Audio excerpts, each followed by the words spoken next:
I'm Sara Welsh. Welcome to Ask Chef Sara. Thank you so much for continuing to send such great questions. Please keep them coming. Just click on the Ask Sara box on my homepage. This is an opportunity for me to speak to you a little more in depth about a specific food or a technique, and it's also a great opportunity to answer some of those questions you've been sending me. Today we're going to be talking about spices. I often get questions about spices and how to use them. So let's get started. Our first question comes from John in Hingham, who asks, how do I use fresh nutmeg? Well, I love fresh nutmeg. I use it all the time. The first thing is you'd use a lot less than you would of ground nutmeg. I always go by smell. I grate it into the flour or whatever, and then I smell it.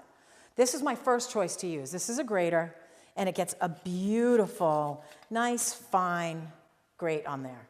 If you don't have one of these, you can take a very small knife and scrape very carefully. Your pieces will be a little bigger, but they'll work just fine, and they'll taste great. Another question I get a lot is about how to store your spices and how long they actually work. All spices should be kept in a cool, dry place in an airtight container. And the general guideline is that they only last for 6 months. You'll often hear to discard them after 6 months. I don't think that's realistic. I keep mine a little bit longer than that, but they do really start to lose flavor. So you really only want to keep them for a year. That's why it's a great idea to buy small amounts when you can.